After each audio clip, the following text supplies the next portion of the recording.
Namaste, everyone. Welcome to the Cārvāka podcast. This is your host, Kushalmehra. So, things keep getting from bad to worse in Bangladesh. 3 months ago, when I was in Canada, Deep and I had a discussion. Obviously, at that time, we were focusing on Deep's book, but we did look at the larger picture. And unfortunately, it breaks my heart to say that every single thing that Deep was worried about in his book and what we had discussed on the podcast 3 months ago is unfortunately kind of coming to reality. And I don't know what else to say. I can't even say I'm kind of happy or sad or irritated because I don't know what my emotions are right now. But Deep, welcome. And what do we do now? We are where we are. Yeah, I mean, thank you, Kushal. Firstly, very grim news coming from Bangladesh almost on a daily basis. Uh, I don't know. We have to wait and for things to change. I think there's a sliver of hope, more than a sliver of hope, perhaps with the American results and President-elect Donald Trump a month from now would take charge. And there's this sense, I don't know how far it will play out the way we are hoping, that once he being a Washington outsider perhaps would not want to play the kind of games that were played before him. So with Americans not on board with what's going on currently in Bangladesh, maybe things will change for the better, or at least start changing for the better. So maybe Deep, for the ones who are not aware, can we do this? Can you narrate the current state of affairs in Bangladesh, especially in the last 2 months or so? Um, what's happening to the minority community, especially the Hindu minority in Bangladesh? Also, can you explain in detail what's happening to ISKCON? What has happened to uh, uh, Chinmay Krishna Das, especially? Brahmachari, I yes. know yeah, and so that we lay down the entire uh, state of affairs, so that people, because this podcast also has a giant North American audience. So I just want to explain this to our North American audiences, because that's like a good 30-35% outside India. So I know the Indians will be up to date, but for the benefit of the North Americans, what's happening in Bangladesh, what's happening to the minorities in Bangladesh right now? Okay, so targeted attacks on Hindus started taking place immediately after Sheikh Hasina left Bangladesh in a military helicopter. Those dramatic scenes on August 5th. There was this revolution that took place, quote unquote, revolution, I would say, students' revolution on to sort of change the quota system in government jobs, which then became a rallying cry to end the quote unquote dictatorship of Sheikh Hasina. It got so violent and people stormed into her official residence that she had to eventually flee on August 5th. And ever since that, you saw those dramatic visuals of her father, Sheikh Mujib's statues being pulled down, and 32 Dhanmundi, which was till then the most famous address of Bangladesh, been set on fire. It was where Sheikh Mujib, the father of Bangladesh, Bangabandhu is called. He lived and he died. He was shot there. He was killed by members of his own military. So that then became the most famous address because it was also a museum, dedicated to him. That was burned down, and but soon after there were targeted attacks on Hindus in Bangladesh. Now, when we started reporting on those attacks, even Bangladeshi press, at least in the initial week, started writing about those attacks. There was this narrative from another section of Bangladeshi press and also the Yunus administration that if there are attacks on Hindus in Bangladesh, they're not being attacked because they're Hindus, but they're being attacked because they were supporters of Army League. And the nation is so angry at Sheikh Hasina and her party that they are attacking anybody who they think are leaders, workers, supporters, voters of Army League. And since this is a it's common knowledge that most Hindus have voted for Army League right through Bangladesh's political history. So that's why they're being attacked. It's not because of their religiosity, but it's rubbish really. because there were things that were said. And you had a Durga Puja, and just before Durga Puja, and Durga Puja is celebrated widely across Bangladesh. I've been to Bangladesh since 2022, so 3 Durga Pujas I have actually attended till last year. So I know it's celebrated widely. There were issues there. There were also attacks during Hasina's time, but this time, there were people who came down to Durga Puja committees, and they said, okay, if you pay us a couple of lakhs, we'll give you protection. Others said you can't hold Durga Puja in this spectacular fashion because it's a community puja. You have to tone it down. People came out and say that you can't call it a Sharbojanin puja, which is it's not a festivity for everybody. It's just for the Hindus. And then there was this conscious pushback at anything that that was Hindu. Okay, so but this was on the one hand this was happening. On the other hand, there were these attacks on Hindus, on Hindu homes, on Hindu women, on Hindu men. And curiously, Kushal, I have sources on the ground, so they were telling me, they were giving me examples of those attacks. They were sort of sending me pictures, they were sending me testimonies of victims, but those news stopped coming out in Bangladesh press. So Prothom Alo, which is the largest circulated Bengali daily, they did a survey of how many attacks had taken place 1 month after Hasina left, and they found some 1068 such attacks only in 1 month, and it's their survey. Okay, so I started quoting that because there were this all of a sudden these fact checkers came up in Bangladesh, and they started saying this is all Hindutva propaganda. This is the Delhi media, Noida channels who are spreading these lies about Hindus being attacked. No such things are happening. But I knew that from the ground, I knew from my sources on the ground that there were many attacks. There were people who were barging in and taking women away. There were people who were being told to convert. There were this, and some of those attacks they could not even hide, like that unfortunate boy who was beaten up so badly inside a police station. And then you must have seen it, and then inside a police station, in front of army and paramilitary personnel. And then they had to put his body in a bag, inside a bag, and kind of say that he has died so that the beating stopped, and then they had to take him away. They say he is alive, we don't know of him. There was one picture that was released of him inside a hospital with his one of his eyes bandaged, and then the army said that he's okay, he's fine. But something parallelly was happening, which I've never seen in Bangladesh, which is Hindus started coming out in large numbers on the streets, not just in Dhaka, but in Chittagong and Rangpur and elsewhere, protesting against those attacks and saying that this is our country too. Why are you doing what are you doing to us? Okay. And this was in large numbers. And I've never seen Hindu assertion, so to speak, inside Bangladesh. There was only attacks on Hindus, protests, some press was given to those attacks, and condemnation. But perhaps for the first time, at least since I have been going to Bangladesh since 2022, I have seen Hindus in such large numbers come out to assert, their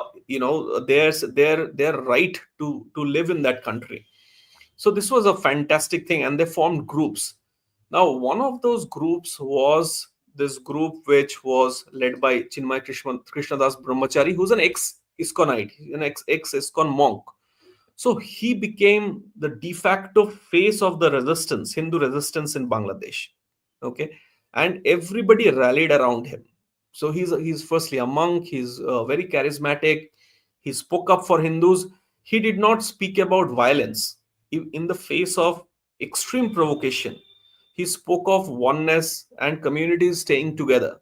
Okay, but he did very strongly send messages of protest. Now, what happened on October 25 was in Chattogram, there was a flag hoisting. Okay, and the allegation is that a saffron flag was placed above the flag of Bangladesh. Okay, and they said that this is desecration of the Bangladeshi flag. And for that, the sedition case against Chinmay Krishna Das Brahmachari was filed, and several others, that you have desecrated the Bangladeshi flag. Now, people pointed out, firstly, this is not how it happened. Secondly, there are pictures of Muslim citizens of Bangladesh who have prayed, and these are recent pictures, who have prayed on the flag of Bangladesh, right? So how is this such a big issue? Firstly, it didn't happen the way you are saying it happened, but they took that one thing, that there's a saffron flag above the flag of Bangladesh, and they, I think, on the night of 6th November, I got frantic calls throughout the night from Bangladesh that this time the army, okay, the army in their uniform came inside Chittagong, Chattogram, and they broke CCTV cameras, okay, so that there's no footage of what they were doing, and they just pulled out scores of men from Hindu homes, okay, and they took them into custody, and they were beaten up, they were tortured, women were molested.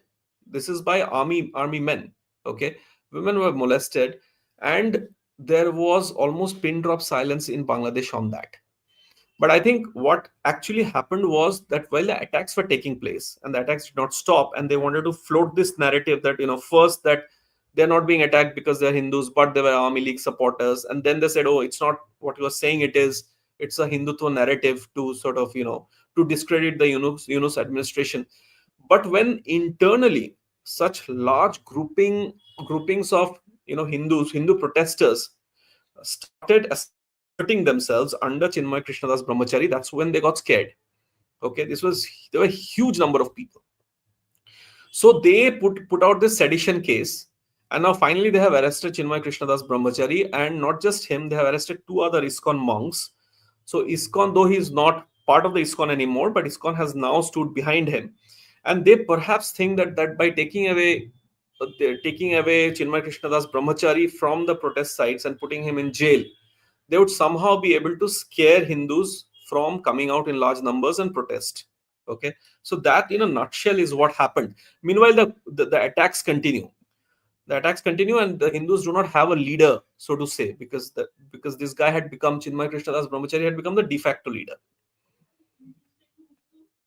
So, from what I am able to understand, is that Chinmay Krishna Das has not broken any real law in terms of even whatever. Bangladesh is a secular democratic society, whatever, man. I mean, like, Bangladesh is a secular democratic society. I am Iron Man and the Incredible Hulk, and we're all living happily after that. But even by those, what I call third world on steroids laws, I mean, Bangladesh, so, there are different levels of third worldism, like Indian third worldism, Bangladeshi third worldism, and Pakistani third worldism. Like, Bangladesh is slightly better than Pakistan. We're better than both of them. It's like that. But wow, who's pulling the strings right now is something, like, even offline we were having this conversation. What I'm not able to figure out is who's in charge in Bangladesh right now. It's very confusing. Like, who is this Nobel Peace Prize winner who has nothing, there is nothing noble about him, and there is nothing peaceful in his demeanor. So what the hell is happening? So, Kushal, this guy is a novice in politics, or so we thought. We also wrote columns saying that, so this guy's a novice in politics, and he's going to come in and he's going to prep the country, bring in some peace and sanity, and prep the country for the next round of elections, because this is an unelected government, right? What he did was very smart. If you look at it from his prism, what he did was he realized that he can continue to be in power if he gives power out to Jamaat. Okay, so practically, for all practical purposes, Jamaat is running the country, right? And Jamaat's game is, see, Jamaat is very influential in the society, okay, but politically Jamaat's vote share is hardly anything. So what's happening is, see, if you have elections in Bangladesh today, or say in the next 3 months, what will happen is, given there's some degree of discontent against Sheikh Hasina and her party, and so given the current scenario, there is a chance that BNP, Bangladesh Nationalist Party, which has been in power before, will do very well. Right now, Bangladesh Nationalist Party has been in bed with Jamaat. They have also formed government with Jamaat. But the point is, Jamaat is second fiddle to BNP, right? Because their vote share is very less. So it works out wonderfully for Jamaat also, for Yunus to be there for as long as possible, so that they can bring themselves up politically. organize themselves politically better, because the Jamaat does not need they need, but they do not want the Bangladesh Nationalist Party anymore. Their alliance has also been over. It is publicly over, right? Their alliance has two parties is publicly over. So I think it works out for Jamaat to have Yunus as this figurehead for as long as possible while they organize themselves politically. Okay, so I would say it's to a large extent it's Jamaat that's running the show. Yunus is there. He's is a face that the West recognizes. He's got the Nobel Prize, like you said, and he can go out and give interviews to Al Jazeera and to BBC and to other foreign channels and media outlets, and he can point fingers in India, and he can say it's all India propaganda, while Jamaat does what it does. So I'd say that's what's happening in Bangladesh currently. Now this entire let's break down this propaganda bit. Okay, let me assume that some of the things that are being said in India are an exaggeration, maybe for India and its geopolitical objectives. Okay, I grant that. For argument's sake, I grant that. How can one deny the videos and the evidence that is coming out of Bangladesh? See, the beauty from what I understand is we are living in the age of the internet and social media. Like Yeah, everybody, see, this is the Uberification of journalism, right? Like yeah. everybody is a journalist now. You have a cell phone, and if something goes down, you just pull your cell phone out, you record what's happening, and you give a context. Let me explain this. Is that what actually went down in the Hindu Sabha Mandir in Brampton, Ontario, Canada, right? When the Hmm. Khalistanis entered the Hindu temple and started beating devotees up. It was not like, there was CBC, CTV, or some professional journalist who was out there. No, these are random people. They just pulled their phones out and they started recording everything that went down, and the entire narrative that the Khalistanis were trying to play victim about was broken down because there are people. Now, as far as Yunus is concerned, like how many people is Yunus and his what am I looking to his American lackeys, or he's the American lackey. I don't know who's Hmm. lackey right now, or his American backers is the right word. How many videos are they going to deny? True. So what they're doing is, see, from our side, I think some of our ex-users, influencers, and some of our media, unfortunately, has shown videos during the attacks on. So if you remember, I think I told you this before also, that what had happened was there was internet shutdown when those protests turned violent, when Hasina was still there, the students protest. Okay, so there was gruesome violence at that time. Now those pictures and videos did not come out at that time. Later, when Hasina left and internet ban was lifted and all of that, some of those slightly older pictures came out. So which was circulated in sounds through some X accounts as pictures of attacks on Hindus, which they were not, but those were honest mistakes nonetheless.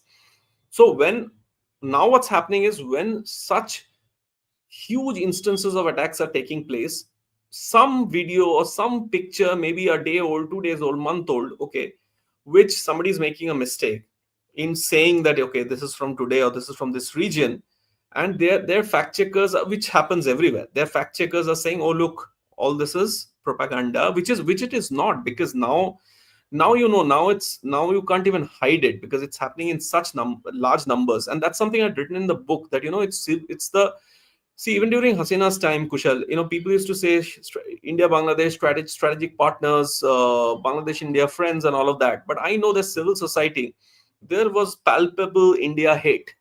So now with Hasina, but she used to keep a tight lead on it. Okay, she used to have a full grip on her military, paramilitary, till she did not. But as long as she was there, they did not sort of reach critical mass. But now she's not there. So now it's not just about Yunus, but now even citizen groups, even neighbors, have turned enemies in certain spaces.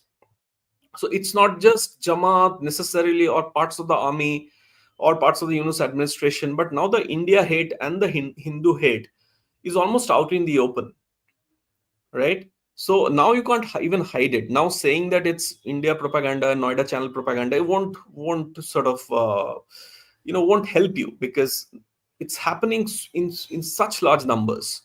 And you hear things like, some of the voices say, okay, give us the exact numbers of people killed in Bangladesh. Bizarre things like that are put out on X and other social media platform the moment you start talking about it. But then there are pictures and there are pictures and there are more pictures, and most of them cannot be shared. They're so gruesome. But now you can't hide it because, well, like you said, that in today's day and age, you cannot hide the truth. Yeah. And I want to give a shout out to a friend of mine. He's a Bengali, by the way. Brilliant writer, has a brilliant Substack, Nirmalya Datta. And Nirmalya had once told me about this entire fact checking business. And, he likes to call it straw man fact checking. So, what you do is there are 100 facts out there. And as you said, out of 100, maybe four are exaggerated.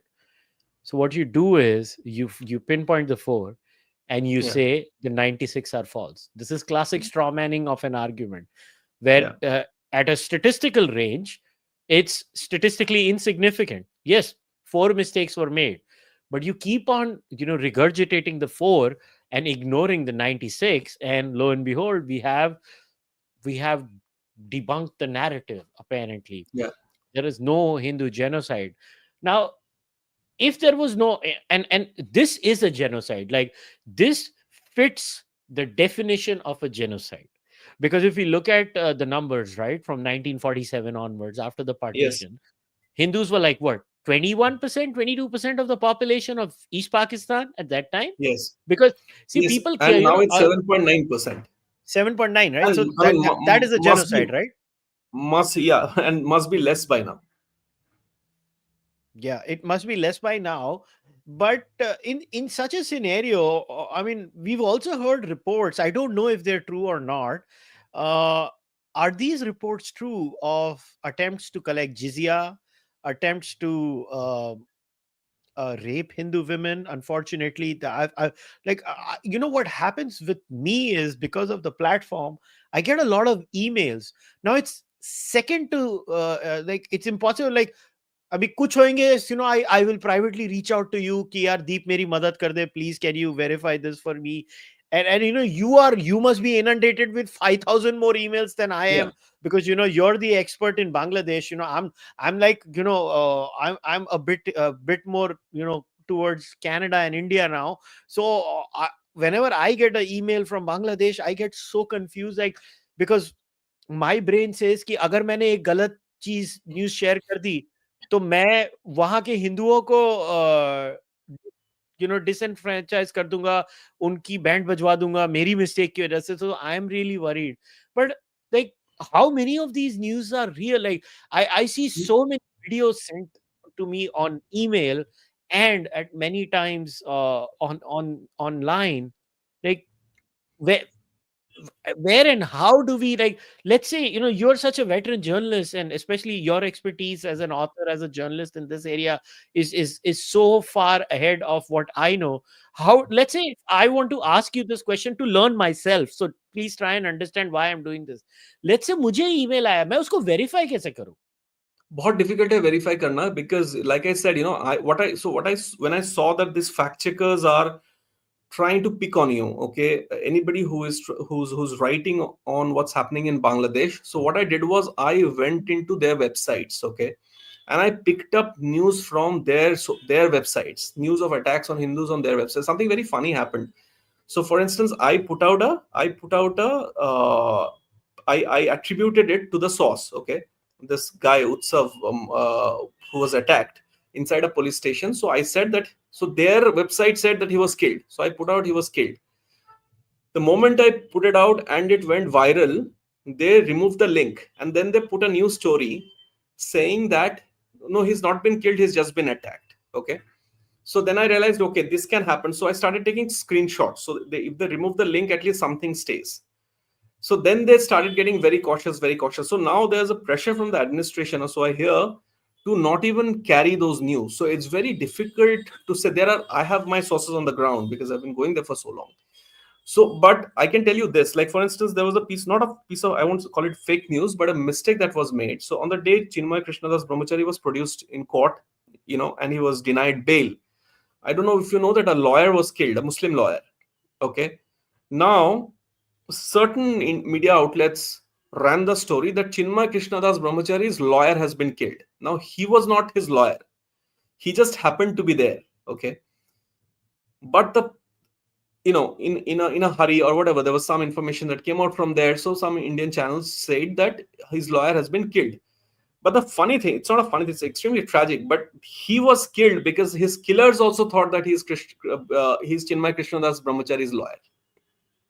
So they also made that mistake. That's why he was killed up. An innocent guy, a Muslim, young Muslim man who was a lawyer, was killed just because he was in the wrong place in the wrong time. Okay. So the channels, our channels, whichever channels, said that Chinmay Krishnadas Brahmachari's lawyer was killed, was also the mistake of the killers of that gentleman who thought that he was Chinmay Krishnadas Brahmachari's lawyer. Can you imagine? And when they realized their mistake, they tried to pass the blame onto all those protesters who had gathered there, saying that this is revenge attack by Hindu groups because Chinmay Krishnadas Brahmachari has been sent to jail. So the situation is that bad. And what you spoke about GZI, yeah, a lot of it. I mean, it's if you, I don't know whether the links are still there, but I'll forward it to you. There were people who were openly saying those things, that GZI tax and all of that, and Hindus need to pay it to stay on in Bangladesh. Yeah, I And want to play this you're talking clip about for GZI. you. Is this real? I want to play this. I'm sorry to come in. I really Yeah, apologize. Like, I saw this.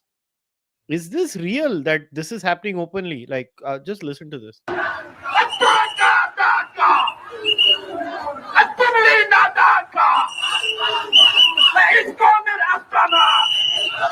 this is real. Is this real? Yeah, it's real. So, It's real. for those who don't understand what they're saying kill them. Yeah, The ISKCON Hindus. That's yeah, scary, man. yeah. They're saying There kill is all a ISKCON hashtag. Hindus. Did I tell you about the hashtag No, TMD? no, no, no, no. You've It's not. called You've not. total Malayan death. Malayan is the pejorative term for Hindus. Okay. One of the slurs you grow up hearing as a Hindu in Bangladesh, there are two, three. One is Malayan, the other is India agent, the third is raw agent. Okay. Fourth, I can't say.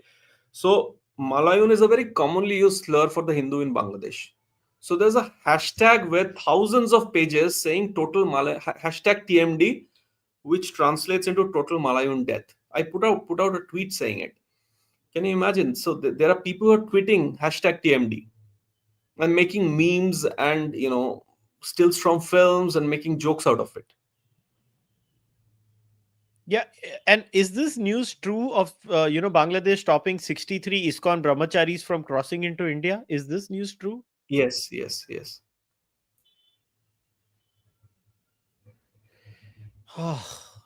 Like, okay, why do they want them to stay there? They don't like them. Let them go at least, right? See, the information firstly they'll carry, and they'll come here and probably talk to the press, and the news they're trying to suppress will be out in the open much more than it is now.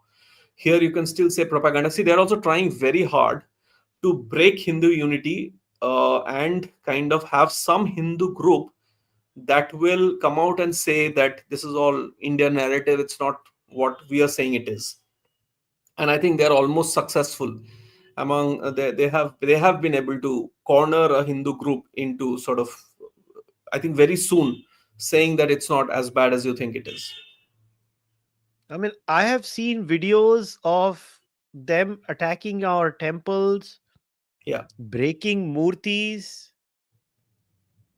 yeah, Like what I don't understand is how can it go from 0 to 10 so yeah, fast? yeah. How? Not just breaking into temples. The our prime minister had gifted them a crown for goddess Kali in one of their temples. That crown got stolen. This is a gift from the Indian prime minister to Bangladesh. Very old Kali temple. He had gifted a crown, gold crown. That crown got stolen. It has not been recovered yet. Desecration of temples is like fair play. I mean, it's happening almost every day as we speak. Or this is heartbreaking. And because I've come across so many videos, like beyond a point. It's hard, and I don't want to show these videos on the channel for Yeah. multiple reasons, because I don't want to give them like uh, uh and then you have, like, I heard this crazy guy, intellectual, saying, "Oh, we need J7 fighter squadrons with the help of Pakistan and China to discourage India." Like, are these There have been guys a like there has crazy? been a there the other thing that's happening is their civil society and their talking heads are now openly preaching India hate, and they're saying that you should go back to talking to Pakistan because you were Pakistan once. East Pakistan became Bangladesh. So now they're saying that there's a gentleman, very there's an I mean, at least he's an honorable gentleman in Dhaka, but he's a Dhaka University professor who said that Bangladesh should reach out to Pakistan to share their nuclear program so that it can arm itself, as a nuclear power. Because from India, there will never be such help. So these are now seminar lecture topics. Like, ये मतलब इनको भी पाकिस्तान के delusion शुरू हो गए हैं? Now I think I spoke to this guy called Saddam Hussein. He is the president of Chhatro League, which is Sheikh Hasina's party student wing, Army League student wing. And he was telling me, I did the interview with him for the print, I think last week, and he was saying that it's a concerted attempt to turn the country completely Islamist, and Yunus is like right on top, letting it happen. This, like, almost every time I try to have this discussion, I kind of half hope that some of it is not true, but it's just No, let me tell you, most of it is true. In fact, a lot of it is not being said also. I mean, because like I said, their press has stopped reporting most of the incidents. They have been told, they have been instructed. There's this lady called Munni Saha. She's a very famous Hindu female journalist in Bangladesh. She was heckled recently, you know, and she was detained, and she was basically she was heckled for being an India agent. And so oh, they are this is making all Pakistan attempts to, 101.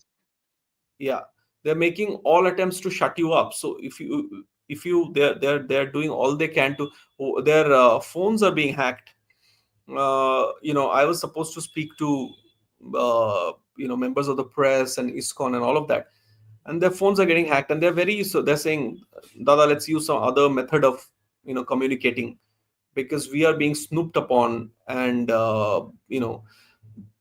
Hindus are losing jobs. So there was this spate of Hindus, in schools and colleges, heads of departments, all of that, who are being forced to resign by students, their own students.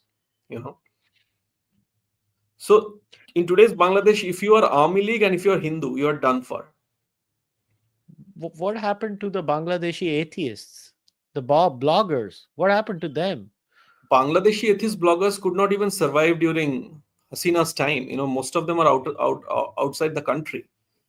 So the secular blogger movement could not. I mean, Jamaat is so strong. So are the other Islamist groups. They were killed in broad daylight during Hasina's time. Yeah, I've So helped a what few hope of do they them. have now? So I have been speaking to them. This gentleman called Azam Khan and others, and they are in Europe somewhere. They are in America. They are not. No, none of them are in Bangladesh. So, okay, we've narrated this horror show.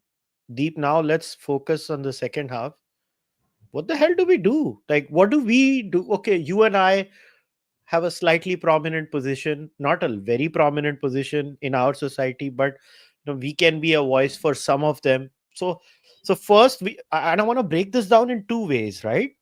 The reason I reach out to you every time is because I know you're a subject matter expert and I have deep respect for you. So, first of all, let's break down, let's say, people like you and I, right? Who have a voice, who have a voice in different areas. First of all, how do what do we do for the minorities in Bangladesh, especially the Hindu minority in Bangladesh? That is my first question. Then I'll go to the next one. So I think, like you did with the Khalistan issue, I mean, I'm powerless, but I think the only thing I can do is I can keep. So, I mean, a lot of times I'm told, even by friends, that why do you keep talking about Hindus in Bangladesh? No, it's something I'm very passionate about, because it's. I told you last time, like, I have refugee blood in me. My parents come, both sides of the family, they come from there. I mean, our family, my family was fortunate that it shifted around 46.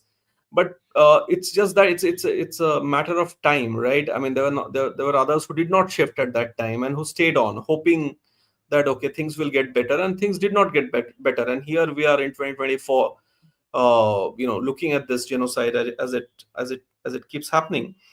But I think the one thing we can do, I think people like us can do, is keep talking about it, and keep talking about it with some sense of uh, decency in very indecent times. Because sort of saying crazy stuff on Twitter won't really help them. And if you because they're there facing what they're facing. But I think if we keep highlighting it, and if our voices, what we are saying, if they are, and thank you and all of my friends who on Twitter share my tweets. And if I think there is enough and more number of people in Bangladesh, in India, everywhere, who get to see what's happening, and that has some pressure. Okay, I'd like to believe that even governments of the day, they when they see that kind of tweets going viral, and they see that such news is getting reported and it's traveling across the world, there is some pressure that comes from it.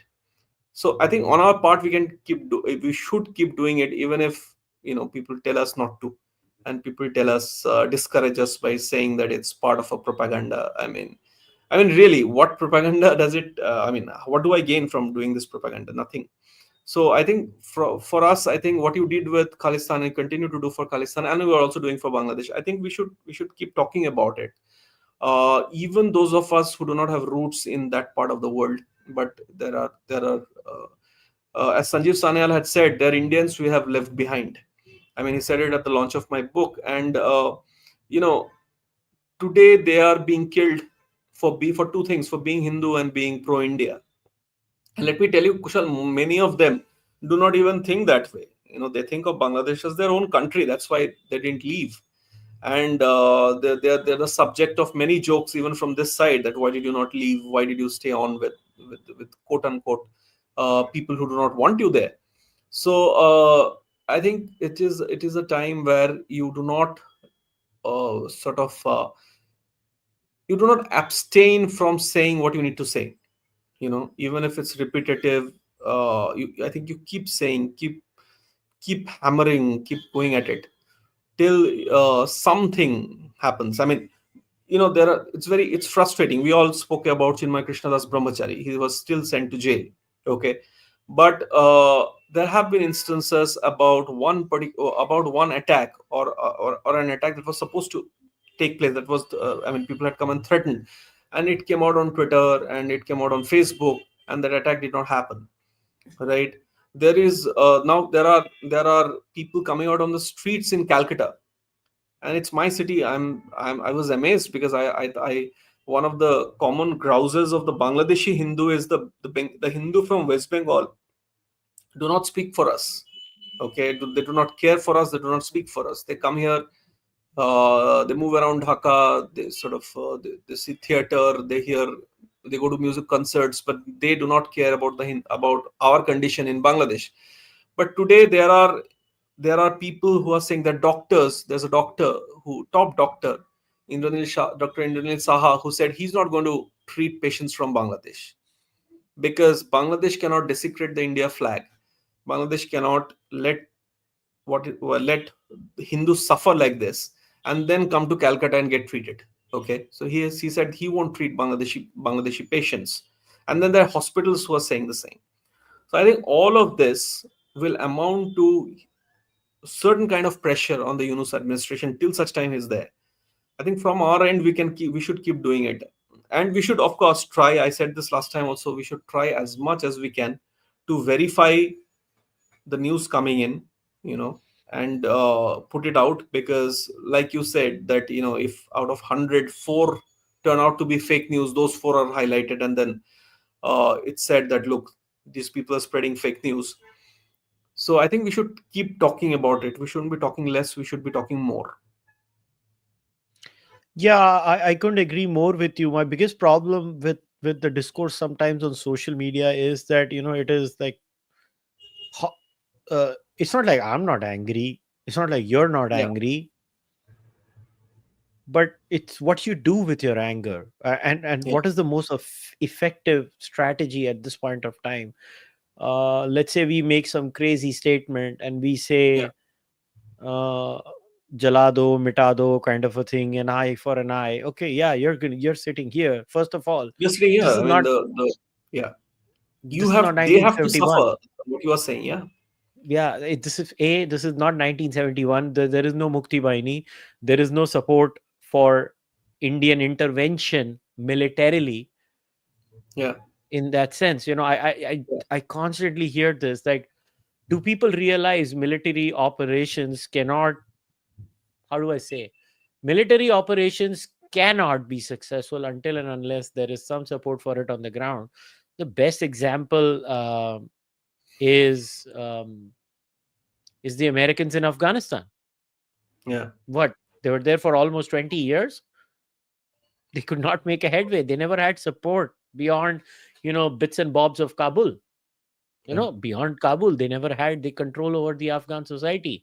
For India to do anything beyond the levers of diplomacy, and obviously things are being done behind the scenes. It's like, but let's say as average citizens, like, so I'll give you an example. What I've seen, like, in the Western world, right? If you write to your politicians, it actually does move things in the Western world. Like, for example, when the Canadian Hindus actually started writing to their politicians about the plight of Bangladeshi Hindus, we had the leader of the opposition, Pierre Polyev. He actually issued an open statement in support of the Bangladeshi Hindus. Very interesting. Justin Trudeau did not. Obviously, Jagmeet Singh will never. He's just a hater. But I'm just using this as an example. When the Hindu community in America actually, consistently reached out to now President-elect Donald Trump. At that time, he was a former President, Donald Trump. Yeah. He was a candidate, and Donald Trump issued that tweet. I mean, these things created. I mean, you're right. As of now, I think my second follow-up question was going to be, so Trump comes into power mid-January or third week of January. What do we anticipate? Because right now the Dems are like, listen, he's going to come, so you have what, a month and a half to do what you want to do. Is that what the Democrats are telling the Jamaat and all these crazy people over there? I think, see, this was a Jamaat, Hizbut Tahrir, and other fundamentalist group ploy for a very long time. Even during Hasina's, one of the slurs used for Hasina was, she's Hindu, because she was, because she had this habit of going to Durga Puja pandals. She didn't go last year, but she went the year before. Okay. So one of the things, and her government was seen to be pro-Hindu. Hindus had voted for Army League in large numbers, though like I said I told you last time also, things were not honky-dory during our time too. But I think all of this political instability and having a novice as the caretaker uh, has given a free rein to all the Islamist groups within Bangladesh to do what they have to do. So, of course, with the long hand of the CIA or whatever happened on August 5th and before it, uh, I think there is also some kind of fear that maybe you are right, that maybe post January, once Donald Trump comes to office, things may not remain the same. There is another thing, Kushal, is very interesting, that there is now the other political parties, apart from Army League, they are very pissed with Yunus. Okay, they want elections to happen. Their thing is, boss, you were supposed to bring in some sanity and peace and hold elections, right? Because you are not elected. It is an illegal government. Now, you might have seen it. The president, Mohammad Shahabuddin Chuppu, who I incidentally met, and who's a Hasina, who used to be a Hasina guy. I don't know now, but he has said that there's no resignation letter. So there was there's no Hasina resignation letter. So technically, Hasina has not even resigned, right?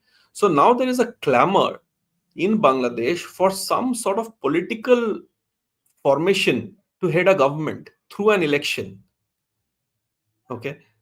So I think that's the best hope, because the political parties are getting pissed at Yunus that this can't be. Because like I said, Jamaat may be very powerful socially, but it does not have much of a vote share. So the BNP is getting restless. Jatiyo Party and other political parties are getting restless that, okay, Hasina is gone, but let an election happen and let us have a elected government. So I think Inus also knows that there is less time now, because whoever his backers were, that will not continue. There's a whole new setup in America. So I think things will change, and I think the best hope for Hindus in Bangladesh, also some kind of sanity in Bangladesh to happen, is an election. There's an early election next year. What happened to the great student revolution? Oh, there have been student clashes. Student groups have been clashing with each other in Dhaka.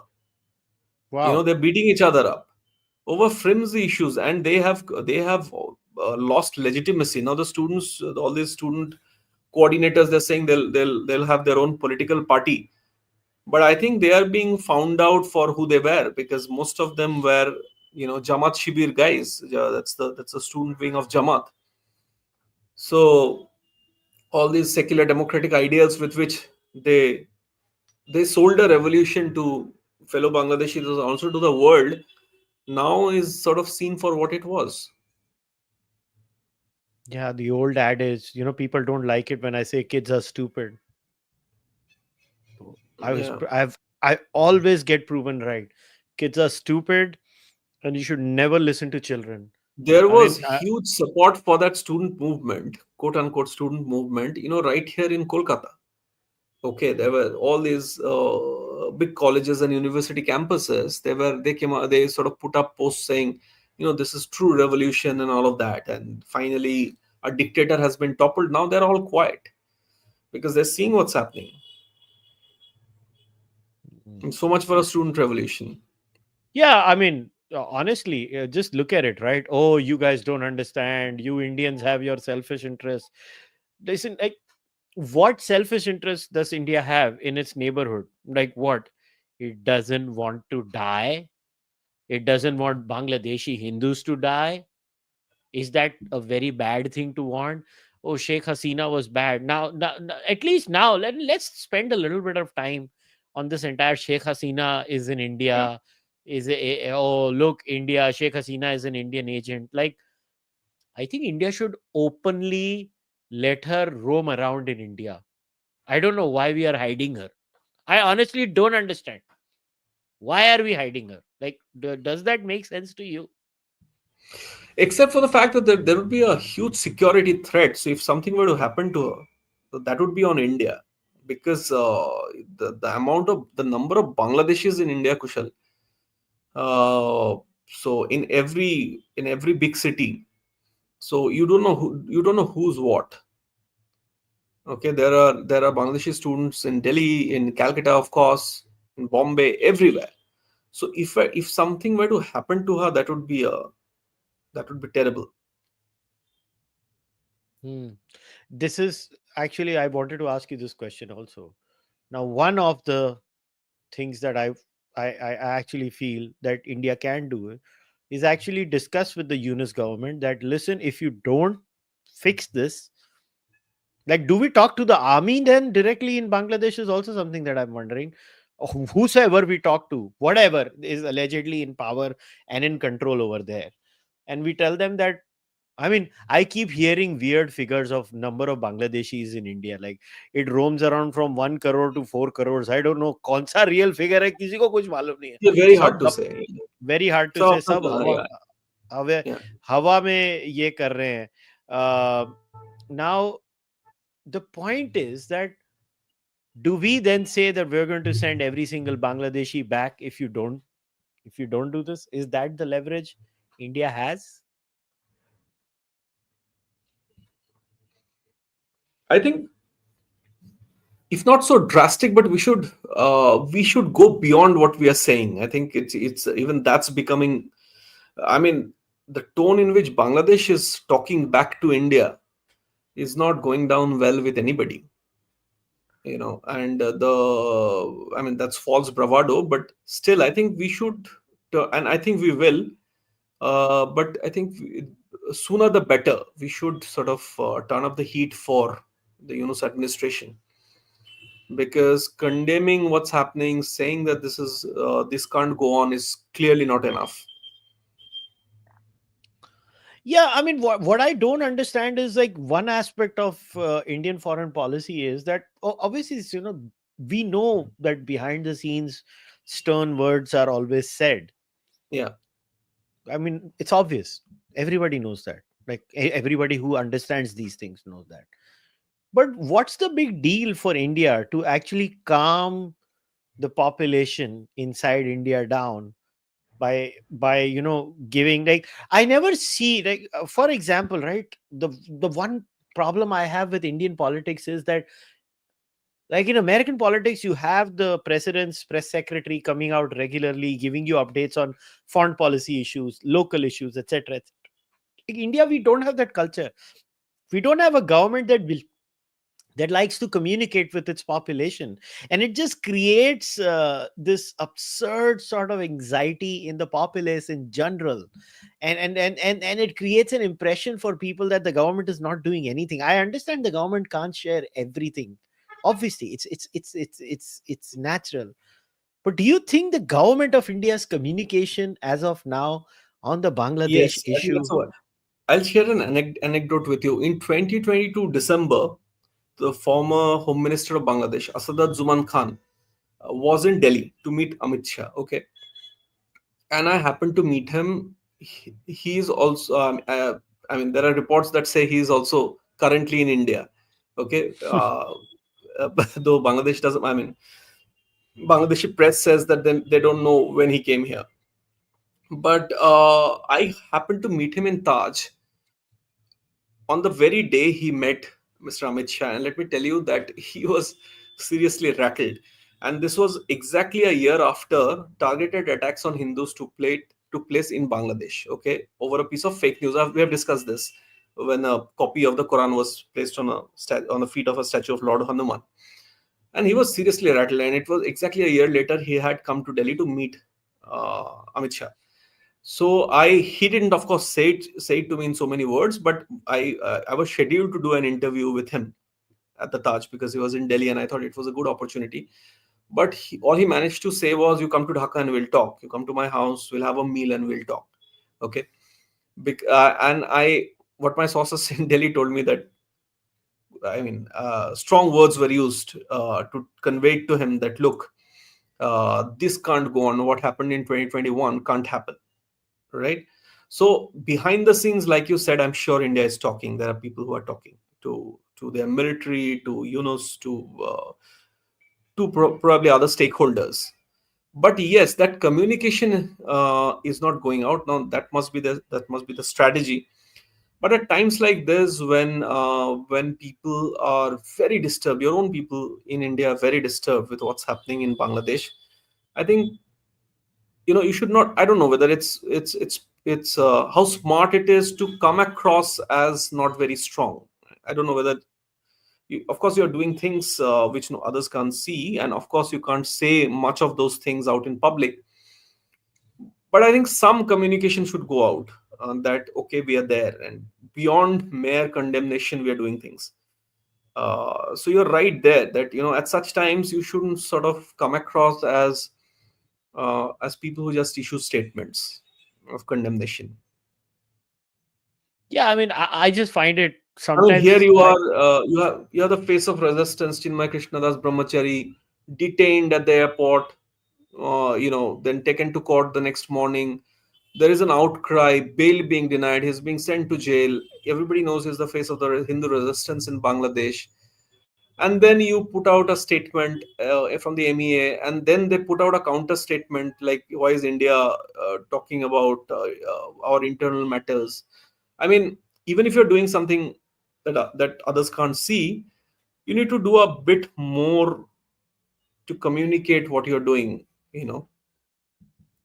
So I agree with you there that, even I put out a tweet yesterday that I was very frustrated yesterday. So I put out a tweet saying that, you know, throughout their lives, Bangladeshi Hindus are told they're India agents, but in their darkest hour, they're alone.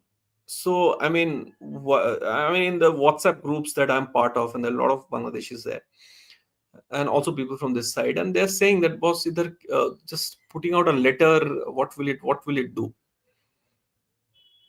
And I'm sure you're doing something. You must be doing something, but at least communicate a bit of what you are doing, if not the whole of it.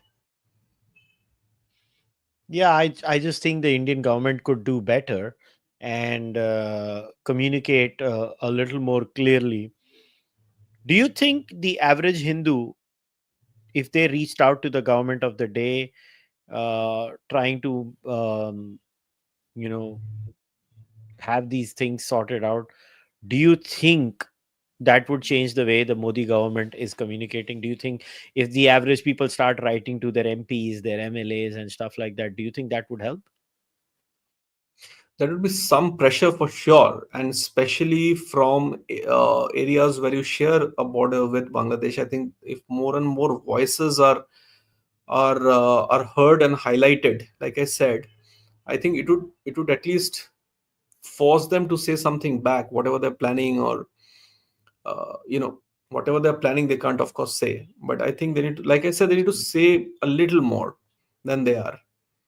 Even if they come out and say, even if the Ministry of External Affairs or the Home Ministry spokesperson comes out and says, we're there, we're doing something, we will Hmm. not tell you what we're doing, Hmm. but just, your crazy cuckoo behavior Firstly, doesn't help. Like, yeah, firstly, I think saying it's beyond, because it's gone on for so long. I mean, this 4 months of being in hell, it's not just, it shouldn't just stop at saying these things. I think whatever they're planning to do, that plan should be on by now.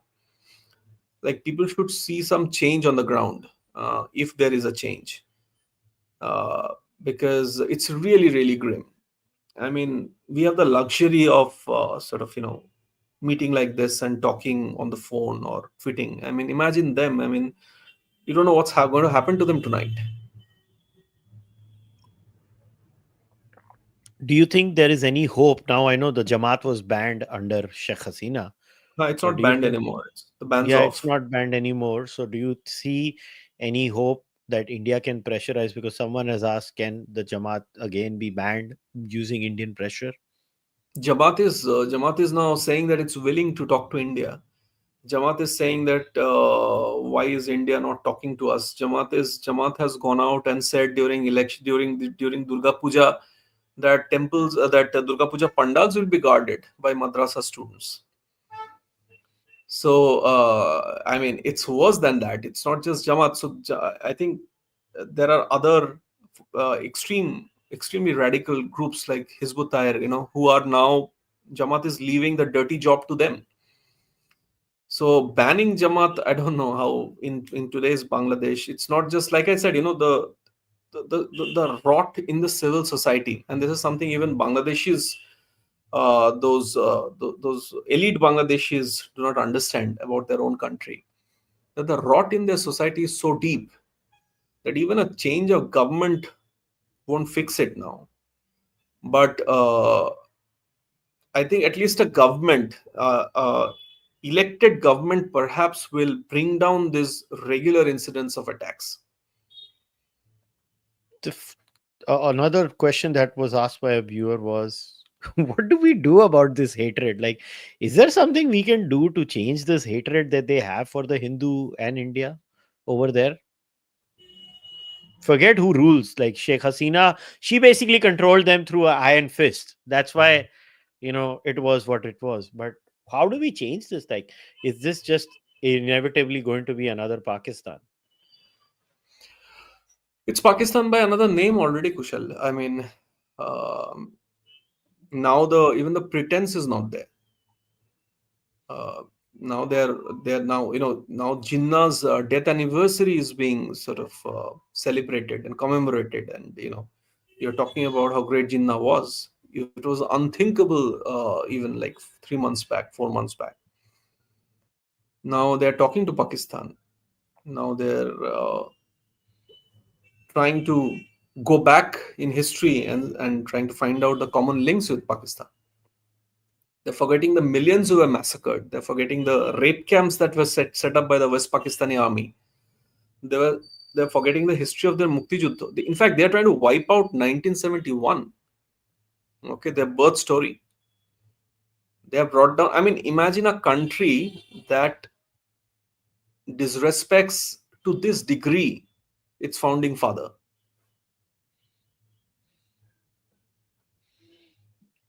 So basically, so the eventual story is that slowly but surely, Eventual we story is can. very grim. Whatever, I think we are just the way I look It's at just it. I biding think away it's just a time. sort. Yeah, we're biding time. I think this targeted attack, something should happen fast so that this targeted attack stop. But eventually, I don't see much hope in that region. Did you see Mhm. the one of the pictures that I posted on X? It's about, there are India flags outside college campus, outside university entrances, right? And the students are stomping on those flags. Now it Hmm. happened in Dhaka. Okay, they're kicking the Indian flag. The flag is a doormat now. But now they've started doing it in schools, and little kids are walking over the India flag. So if you normalize hate to that degree, what hope do you have? Hmm. Yeah, I think you're talking about this image, right? This image is what you're talking about, right? Yes, yes, yes. I had shared it on X. Yes, the Yeah, kids, and this this is not a this is this is the not a India and madrasa. Israeli flag. Oh wow. Yes, yes. They've been So this merged is in. Hindu hatred. Yeah. Terrible. Do you know where I've seen this? North American gurdwaras. They have a Modi photo and an India flag and they walk over it. The Khalistanis do this in their gurdwaras. Yeah, it's just crazy. I had skipped this photo. I had skipped this photo. Yeah. Yeah, so it's And it's not a madrasa. It's not. These are students from a regular school.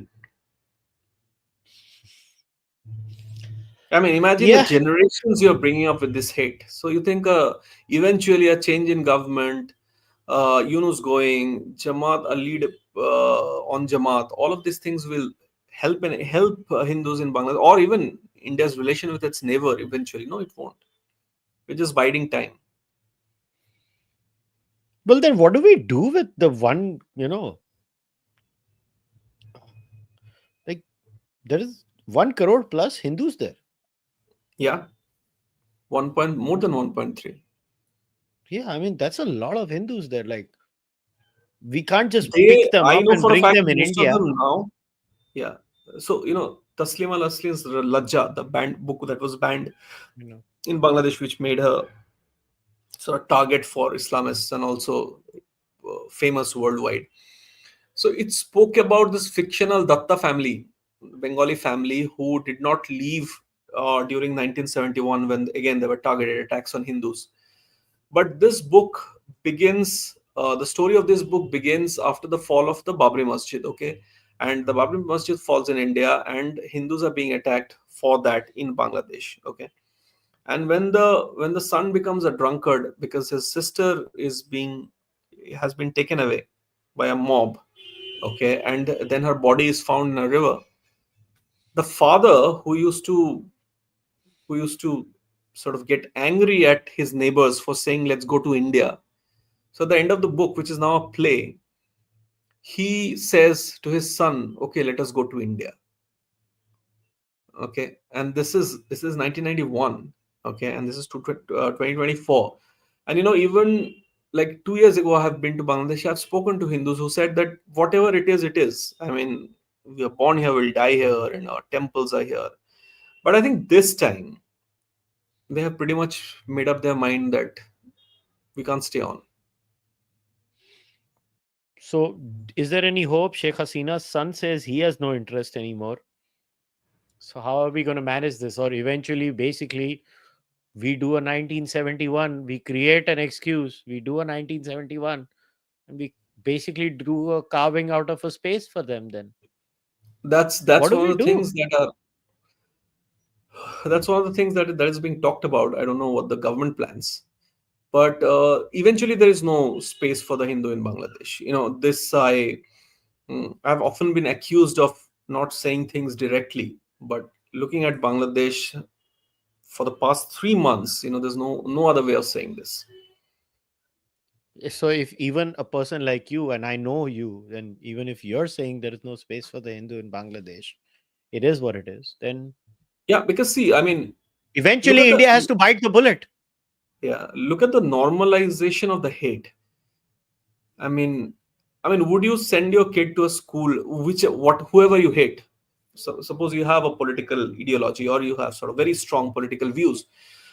If your son was say 8-year old, if you had an 8-year old son, would you send him to a school where that person's face or the flag of that country is being put out like a doormat, and you're telling the kid to go? And you don't do those things, right? You want to bring up the child with some degree of sanity, and then the child understands the world the way she or he understands the world. But you are bringing up generations of children with such Hindu hate and India hate. What hope do you have? You think just changing India, somehow changing, sort of trying to change the political dynamic of Bangladesh will help that? It won't. I've been saying this even when Hasina was there, and I have, and that's one of the little issues that her administration had with my book. They were very welcoming in terms of giving interviews, etc. But when I said that, look, you have not stopped this hate, they got there was supposed to be a Dhaka launch, and then they backed out, and which I understand. Of course, there was an election, sure, January 7th election. The book came out in October, so I understand that. But I have been saying this forever, and now though, at least I thought that okay, this. But Kushal, I used to tell people that this will go on for 3-4 years more. I didn't know Hasina is going to go so soon. Something like that student movement will take place. But now at least we know what it is. That's the civil society. That's not. I mean, I know I spoke about Jamaat and army and Yunus, but it's also the civil society. Hmm. There I are don't know. I not, think, unfortunately, enough number of people secularly. There are, but they are not enough in number for this to turn back. well, I guess India has to eventually bite the bullet then. India Yeah. has to bite the bullet, and Yes. there has to be a way. I don't know how. I'm no I'm no government of India, but I mean, if the 1971 solution is the only one for the Hindus in Bangladesh and other minorities of Bangladesh, then I don't know. I mean, let's see when Orange Man comes to power officially mid-January, and then India talks to Orange Man. I think India is waiting uh, for for that scenario, and let's see. I mean, I think we can strike a deal with Orange Man where either the Americans let Hasina back and Hasina brings things under control, or I Well, think There's no resignation letter, yeah, so technically she has never resigned. or either it's Hasina comes back, or I don't know how to say this, but India has to carve out a space for the Hindus in Bangladesh then. Yeah. And when India does that, the Bangladesh majority will not like it, and it's going to be very dirty. And Yeah. we can't let 1.3 crore people die. It's as simple as Yeah. that. We can't let them die. It's our moral responsibility as the senior partner in this neighborhood. We just can't let them die. Yeah. And sometimes, yeah, uh, you and I, we get accused of not being hot-headed, and Yes. and when people like you and I both, even we have given up. I don't know. I mean, I know it's a very depressing thing to end the podcast on, but I don't know. Is there anything else that we can cover? You think we should cover? No, I I we mean, have we'll obviously keep on talking about it. yes, we keep on talking, but I have sort of said that one thing I did not want to say, that there's no hope. Uh, because but it's what it is. There's no hope. It's eventually no place for the Hindu. Yeah, my biggest plea, if there was one plea that I would have, I know this podcast, maybe a lot of Indians don't listen to it, but some important Indians do listen to this podcast. And my plea to those important Indians is that the CAA needs to change. That is point number one. We need to officially declare India as the unequivocal homeland of dharmic faiths. India has to be the unequivocal homeland of Jain, Baudh, Sikh, Hindu.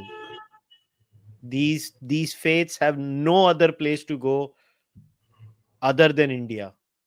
They have to be the homeland of all these people, and we need to do something about the Hindu community in Pakistan and Bangladesh now. We have to do something about it. The government has to be very serious about it. And my plea to everyone with folded hands through this platform, start talking to your politicians. Go to your MLA, go to your MP in your local area, request them, tell them, हम एक बार एक रोटी कम खाएंगे मगर उनको बचाओ. We have to do that. We should do that. This is our moral responsibility. Invasions और ये सब हम नहीं चाहते. I'm actually not a warmonger or a war hawk, but I still hope, like, my first priority would be Donald Trump coming in and Orange Man solving this. But if it's not going to be solved, India has to take care.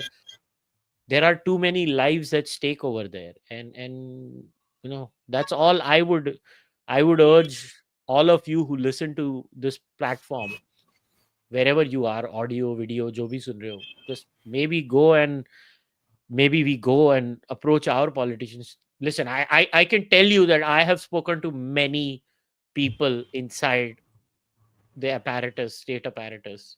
On my, I know Deep has.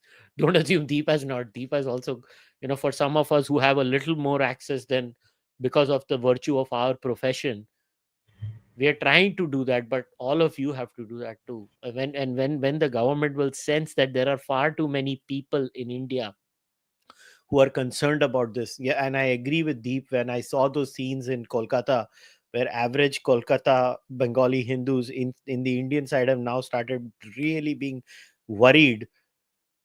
And in many ways, I don't know how to say this. I think they see their end in many ways in what's happening in Bangladesh. And I say this with full responsibility. So they're like, नहीं नहीं ये वहीं पे fix कर दो ये यहाँ पे ना हो जाए. And I think that it's triggered an emotion inside, and we'll leave it at that. Um, Yeah. Deep, thanks for coming, and I know it's a Thank you, very tough. Kushal.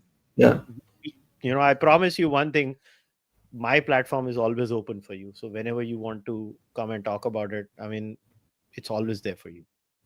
Thank you.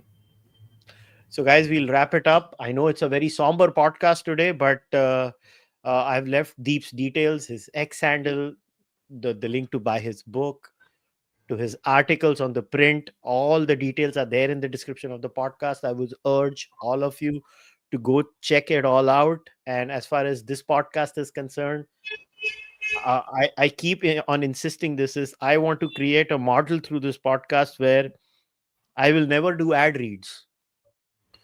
Yeah. No matter which company reaches out to me, I will never do ad reads.